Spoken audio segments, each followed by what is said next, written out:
Welcome to Tried and True with a Dash of Woo, where we blend rock solid tips with a little bit of magic. I'm Renee Bowen, your host, life and business coach, and professional photographer at your service. We are all about getting creative, diving into your business, and playing with manifestation over here. So, are you ready to get inspired and have some fun? Let's dive in.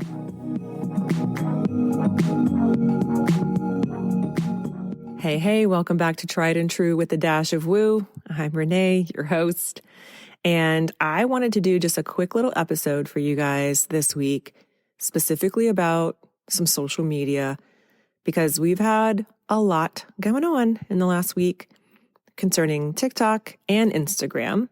So I just kind of wanted to break it down for you guys a little bit, really quickly, nothing super deep in this episode, just to sort of get you thinking about the changes and also how to prepare for potentially more changes, because more and more it's looking like things are going to continue shifting at a rapid rate, especially this year. So if you know me at all, you know that I love TikTok. It is my preferred platform.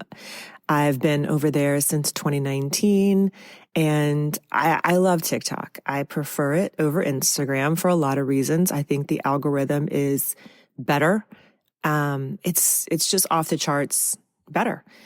And I like the community there. So if you're not familiar with TikTok, and a lot of people aren't still, and I get it. There was a lot of this, at first people were like, well, I don't want to be on TikTok because that's, I don't want to see dancing kids or whatever. But they don't realize that you can curate your For You page and your algorithm very quickly and very easily by liking and engaging with the content that you do want. And it's really like, that's one of the things about the algorithm that I like so much, is that it's very quick and easy to customize your feed. So there was this misconception, I think, and a lot of people still have that misconception. They're like, oh my gosh, I'm too old to be on TikTok or whatever, but that is absolutely not the case. Okay. There are lots of people in my age group. I'm Gen X. There's a lot of boomers even on that app. Like, it's for everybody. It is not just for young kids. So first of all, if you're a high school senior photographer, you do need to be speaking to your market, and that's where they are. And you also at least need to understand your market, understand your teenage clients. And TikTok will help you do that as well. So anyway, all that to say, you guys know that I love TikTok. So the potential ban, we have been hearing about this potential ban for a long time, since like 2020. And it's never really been a real thing, like something in reality that could happen. Most of us are like, yeah, whatever, it's not going to happen. And this time was more serious because of the actual law. And I'm not going to go into all those specifics because you can definitely find all the information about that online if you are interested in the backstory and how it all came about. But essentially, this time was different. And I knew it was going to go dark because they said they were going to go dark. Like, a lot of people still didn't believe that it was going to happen. But it did. It went offline for, I don't even know if it was 12 hours. It might have been less, but I expected it to come back pretty quickly because basically we kind of all knew that we were going to get an extension. And so now we're in this extension. So basically TikTok went offline and then it came back on. And then now we have like a 75-day extension, basically. So Trump has said that, he could have done a 90-day, but he's doing a 75-day. And essentially just to look over the law and see if we can get a US buyer, because that's kind of the big thing. Now, I'm not going to go into a whole bunch of the politics of all this, but there are a lot. And there's a lot to do with Meta. So, and some of the stuff that you see online is very conspiratorial and, you got to be careful with everything.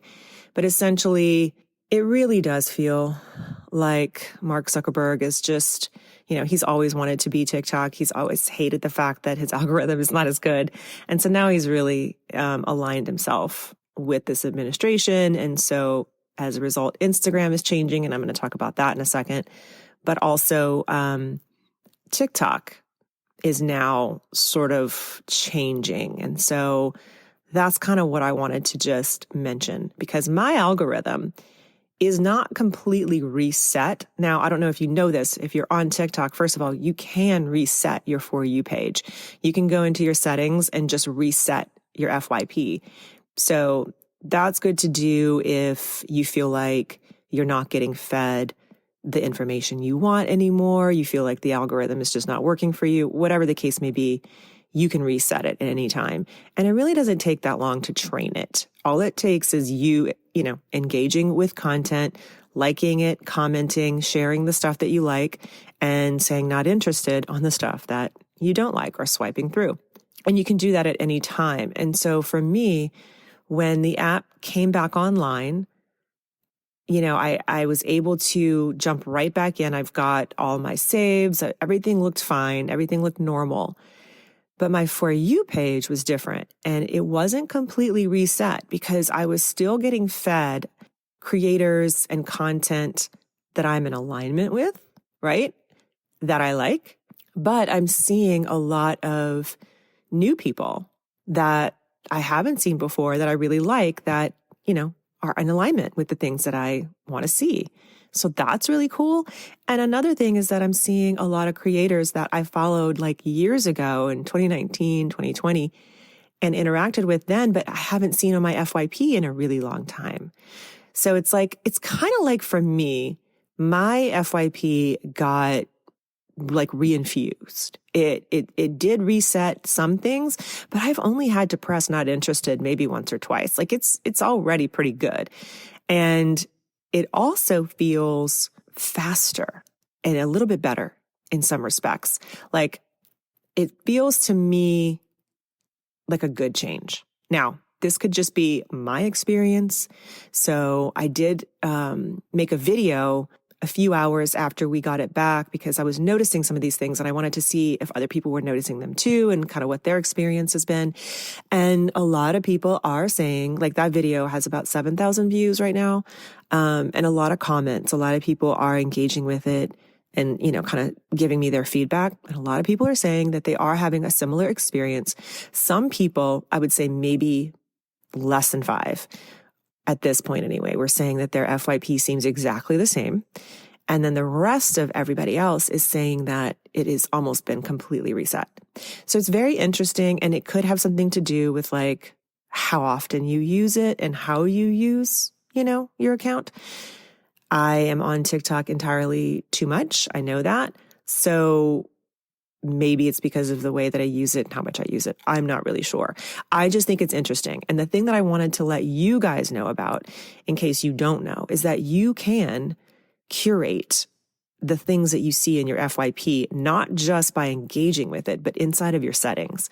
This is actually something they launched before the ban. Some people were saying that this is just shown up for them now, but it was there before for me. So I don't think that this is anything new that they introduced with this new version, right? A lot of people are saying like TikTok is very different. I don't really feel like it is. Again, time will tell. It could be, but you can go into your settings, under settings and privacy. There's something called content preferences and manage content. And when you click on those things, it'll bring you to a screen with a whole bunch of sliders with different topics like pets, lifestyle, home, whatever. You can like tell it if you want to see more or less of any specific type of content. So if you're having issues with your FYP, that might be something that you want to look into as well. But what I really wanted to tell you guys is that if you're not posting, you really need to right now. Like just get out there and start posting some content, because right now, a lot of creators who normally don't show up on the FYP are showing up on the FYP.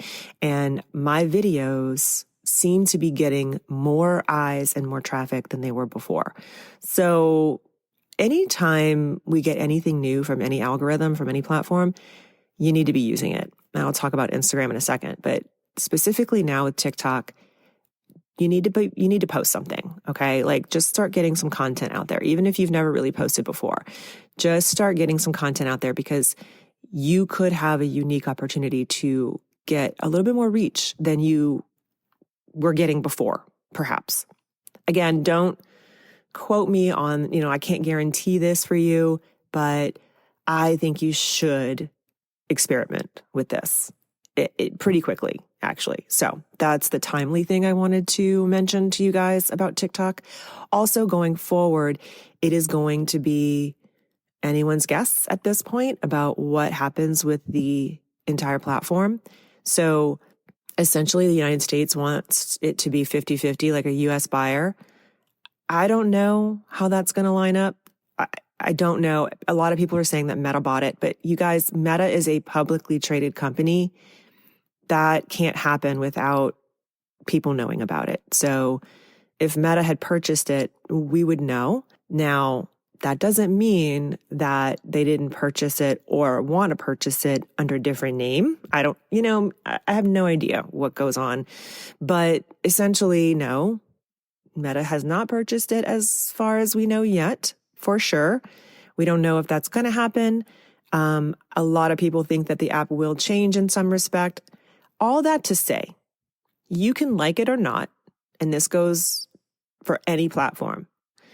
At the end of the day, we do not own this platform, okay? We don't own any of these social media platforms. So that's why you never want to put all your eggs in one basket. I saw a lot of photographers posting the night of the ban, that they were, basically it was catastrophic for them because they had only built their TikTok by, getting a couple of viral videos. And they had this huge platform that was now gone because they hadn't really nurtured that audience in any other place, and they hadn't gotten it off of that platform, meaning their email list and things like that. So if you are not doing that, if you don't have that strategy in place where you are using social media for your reach, to get visibility, to get eyes on your brand, and then also nurturing that audience so that you can convert them to paying clients and getting them off those platforms onto your platform, like your website, your blog, your email list, then that is definitely something you need to put on your list for 2025. Because these platforms can go away at any time. You could get banned for something really weird and stupid. You could get your account taken away and not get it back. Like, I've seen this happen to photographers. So yes, these are great tools for us to use for marketing, but it should never be the only thing that you're doing for your marketing. I know I've talked to you guys about this a lot, but there's a reason why. There's a reason why I'm talking about it, because you don't own it. You need to be able to control your content. And it's why I created my little mini course Repurpose, because I want you to be able to start with a blog. There's no magic pill at the end of the day. You don't have to buy anybody's course to teach you how to do any of this. It's really simple. It starts with you. It starts with your content, your blog, your website, your messaging. Now, you do have to have clarity on that. You've got to have a really good foundation of what your message is about based on your purpose, your why, and your target clients. But then you should be able to craft your own content starting on your blog and then repurpose that content across your social channels, because you're starting with your SEO optimized content, right? And that SEO optimized content follows to all of those other platforms. Meaning, if you put in the SEO work for your blog, you don't have to keep redoing it for the platforms. It follows suit, right? It's a very seamless process. You produce 1 or 2 blogs a month, and then you use that blog content for your social media content for the rest of the month. And you plan this out, ideally, at least 3 months in advance. I would argue that most of you should be doing this at least 6 months in advance before you go into your busy season in the fall. If you make a point to do this at least in June, before you go into your busy season, to at least start thinking about what those topics are going to be that you're going to talk about and what kind of content you're going to produce. And then you use tools like ChatGPT and any kind of automations. That's really what you want to think about to make your life easier in the busy time. But it starts with you understanding that process. Okay. So it trickles down, but it starts with you. Your social media should be an extension of your messaging on your blog and your website. And if you are creating clear, consistent messaging, then you don't have to keep creating new content. You're basically saying the same thing over and over again in different ways. It's cohesive. It makes your audience feel good. It makes them feel safe because it's consistent. And also, when you have a really good SEO strategy that starts with your blog and your website, you are just coming up organically on search for people who are already warm because they're looking for you. And then you can use all of that same sort of strategy with your in-person marketing, just in a different way, obviously, because it's in person.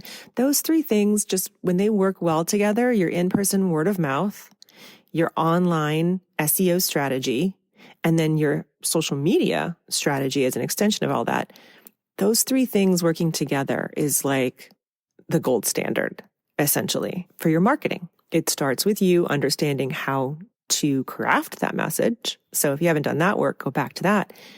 But essentially, it's really not hard, right? It's kind of simple. It's not to say that it's easy, but it is kind of simple. Let's talk for a second about the differences between TikTok and Instagram, because there's a bunch.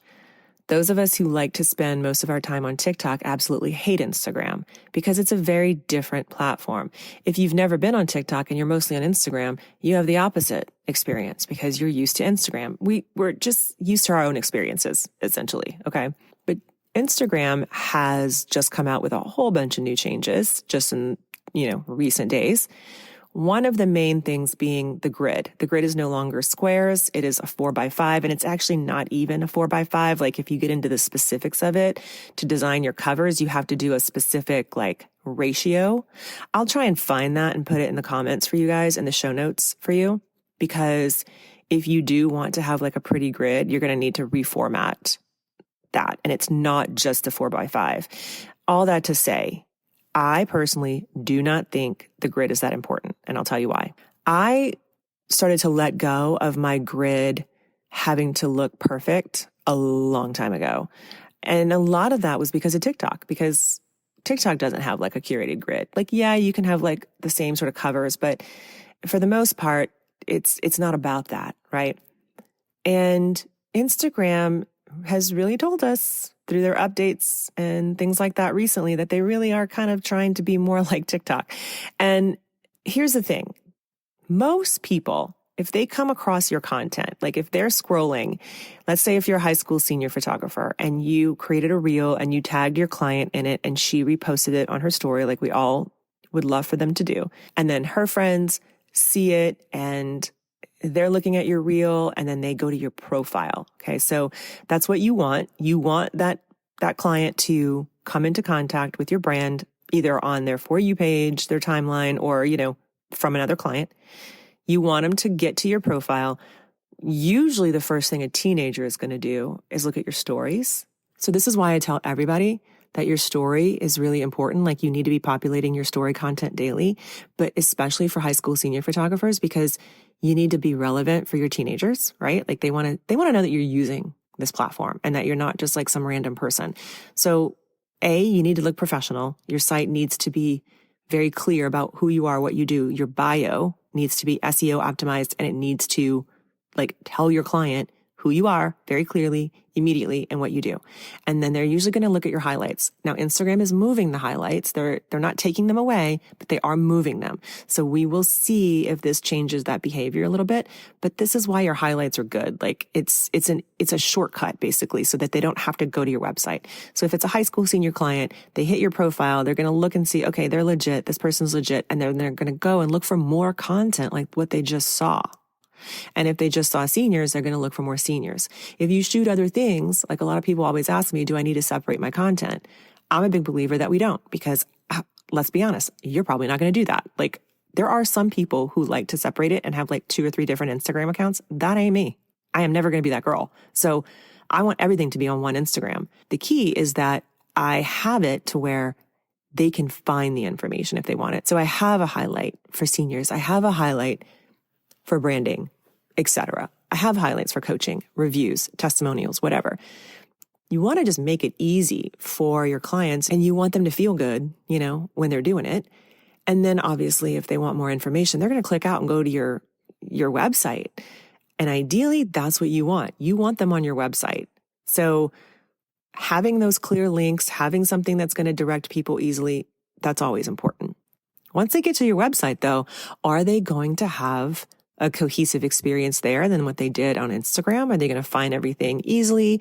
Are they going to be wowed by your work? Like, what is that experience like? You really need to think about that client journey. So with respect to some of the other changes that they've made, like I said, they're going to be moving the highlights, and they changed the grid, which I really don't think is a big deal. And if you really want a pretty grid, I get it, but realize that that's probably more about you than your client. At the end of the day, if you've got good content and it's converting, it doesn't really matter. Like, I'm more worried about how well your content converts as opposed to like, is it pretty on my grid? Okay.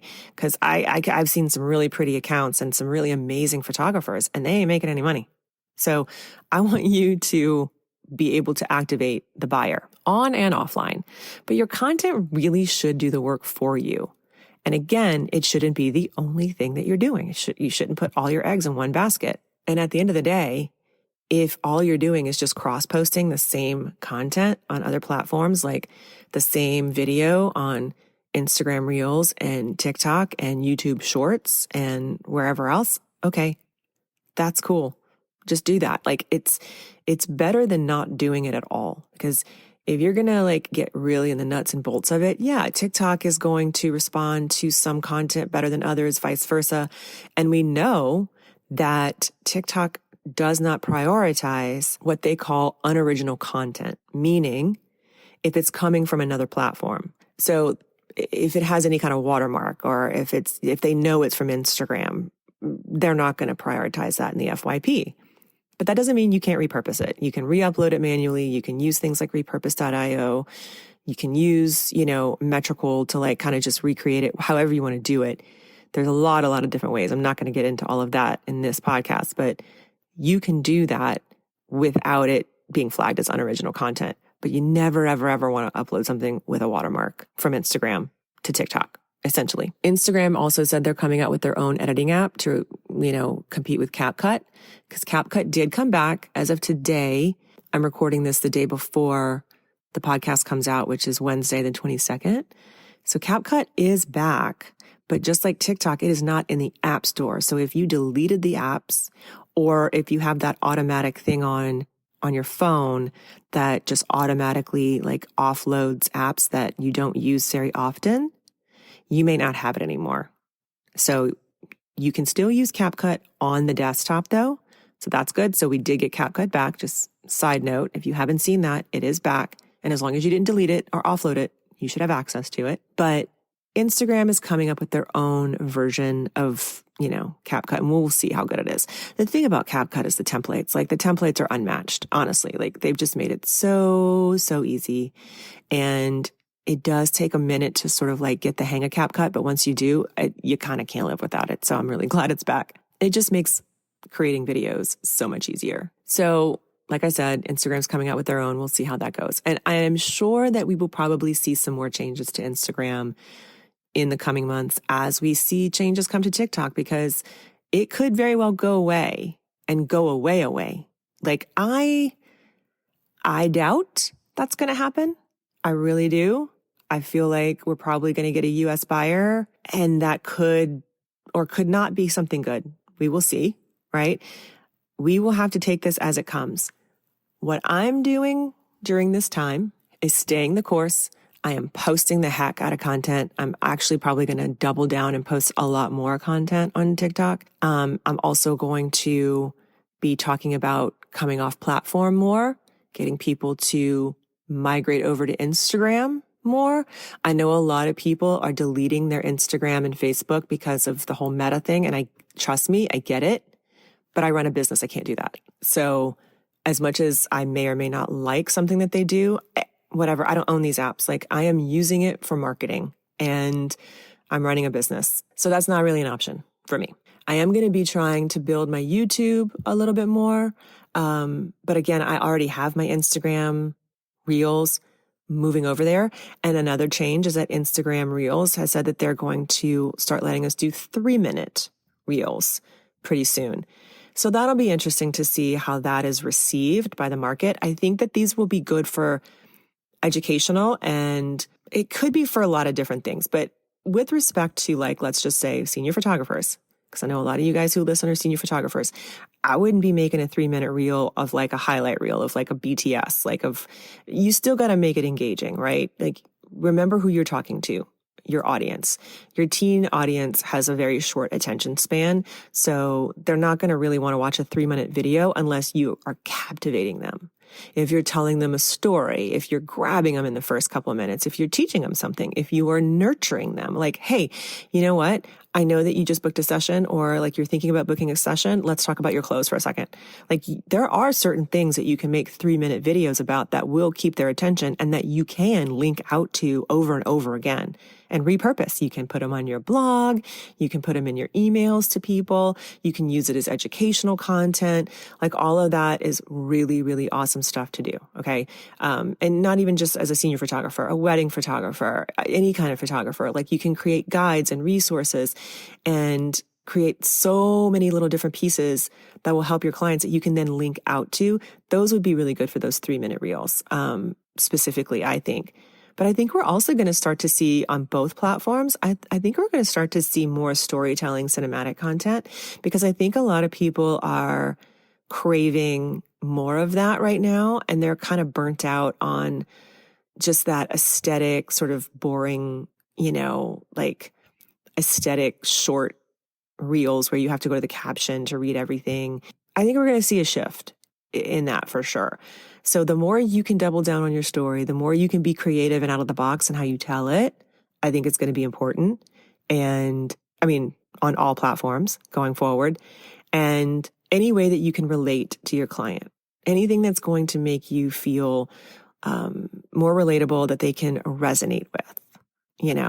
It can't just be like surface stuff. Now, that's not to say all your client needs to be like earth-shattering, life-changing content. Like, that's going to be really hard to do as a solopreneur. I get it. But again, start with your blog. Start with the kind of content you want to be found for. What are your clients searching for when they find you? It doesn't always necessarily have to be like senior photographer in my area. It can be brand adjacent content.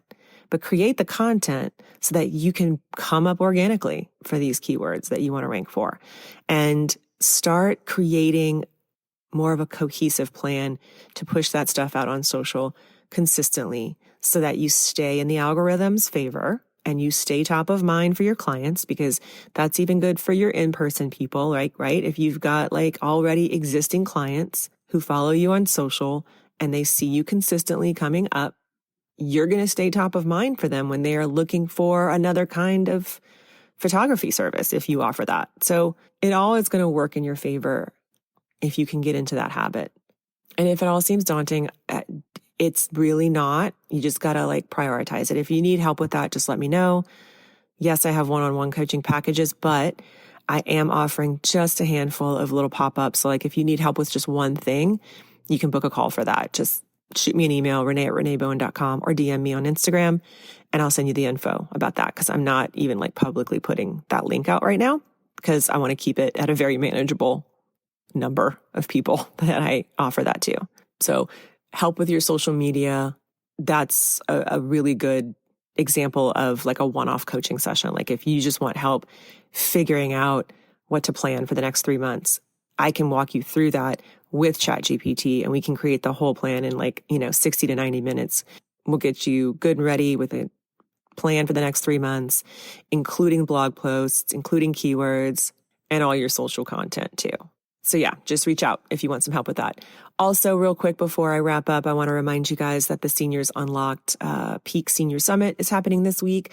I think you can still get your access to it if you get their VIP pack. I'm going to link that below, which means basically you can watch all the replays. You don't have to watch it live. There's a lot of amazing teachers, and I'm one of them.